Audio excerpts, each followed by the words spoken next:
En aquel tiempo dijo Jesús a sus discípulos: no creáis que he venido a abolir la ley y los profetas. No he venido a abolir, sino a dar plenitud. En verdad os digo que antes pasarán el cielo y la tierra que deje de cumplirse hasta la última letra o tilde de la ley. Y el que se salte uno solo de los preceptos menos importantes y se lo enseñe así a los hombres, será el menos importante en el reino de los cielos. Pero quien los cumpla y enseñe será grande en el reino de los cielos. Palabra del Señor. A algunos les gusta presentar a Jesucristo como si fuera un anarquista moral. A veces como si fuera un anarquista en todos los sentidos, también social y político. Para estos, y dentro de este grupo hay no pocos sacerdotes y obispos, para estos Jesucristo era alguien que predicaba el amor libre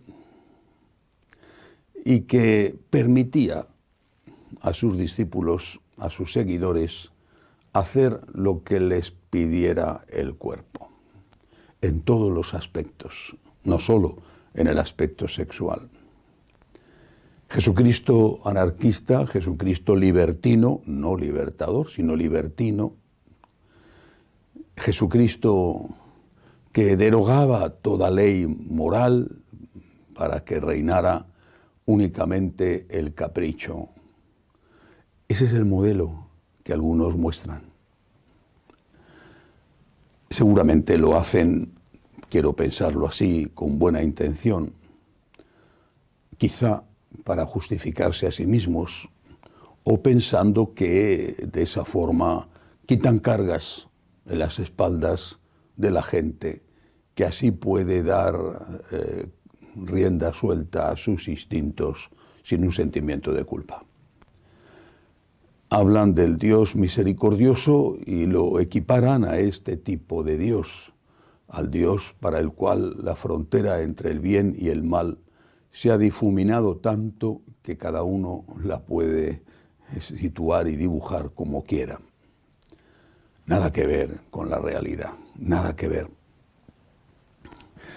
Recientemente un importante arzobispo y cardenal decía que algunos utilizan las leyes morales para oprimir. No especificaba, ¿verdad? Pero en otras declaraciones suyas se mostraba a favor de la abolición de toda la moral sexual de la Iglesia. Así que se supone que se refería a ello. La ley moral, en particular la ley moral sexual, es, repito, para algunos importantísimos hombres de Iglesia, una fuente de represión, de opresión. Para eso hay que liberarse. Hay que liberarse acabando con esas leyes morales opresoras. Pero ese Jesucristo que ellos quieren y al que ellos siguen, ese Jesucristo no es el verdadero. Pueden hacer su propia religión, no digo ya su propia iglesia, porque resulta difícil hacer una iglesia que no siga a Jesucristo. Pueden hacer su propia religión. Ha habido en otras épocas ya religiones así. En Roma, en Grecia, en la época de nuestro Señor, había templos paganos donde se practicaba la prostitución sagrada. La forma de dar culto a Dios, a ese Dios, era yaciendo con prostitutas. Por lo tanto, nada nuevo bajo el sol. Pero llamarse seguidor de Jesucristo y a la vez decir que nuestro Señor era un opresor es de un cinismo insoportable. El Evangelio de hoy lo dice con toda claridad. El que se salte una coma de los preceptos de la ley y se lo enseñe así a los hombres será el menos importante en el reino de los cielos. La ley, y se refería el Señor a los 10 mandamientos, que es con mayúsculas la ley en el Antiguo Testamento. La ley es intocable. No es opresora, es al contrario, libertadora.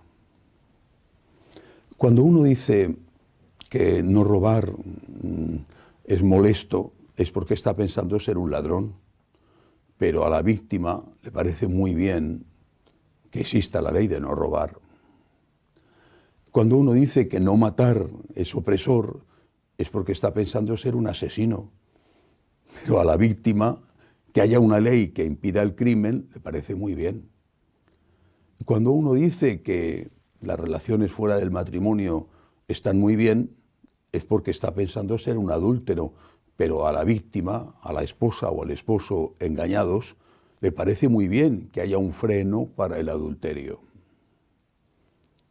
Nuestro Señor, por el bien nuestro, no solamente mantuvo las leyes morales contenidas en los 10 mandamientos, sino que las amplió.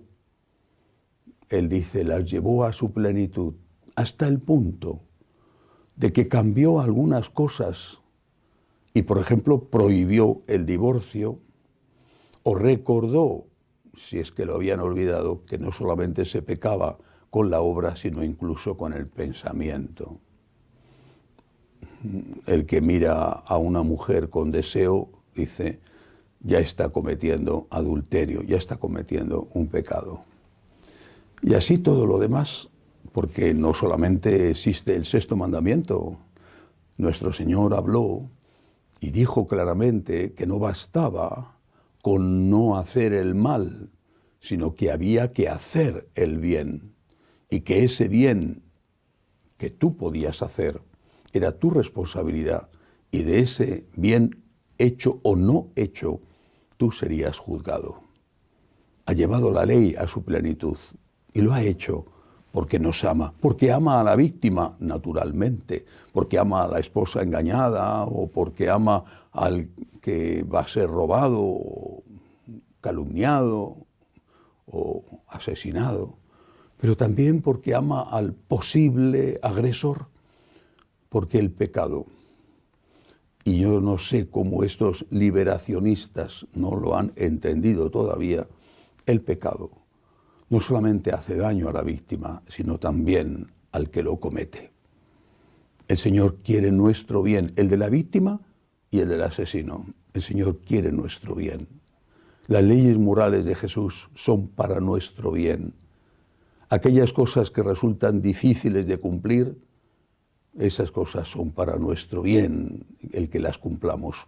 Y lo que tenemos que hacer es pedir humildemente la gracia para ser fieles a los mandatos de Cristo, y si alguna vez no lo somos, pedir perdón, en lugar de pedir que nos engañen a nosotros mismos o engañarnos a nosotros mismos. Que así sea.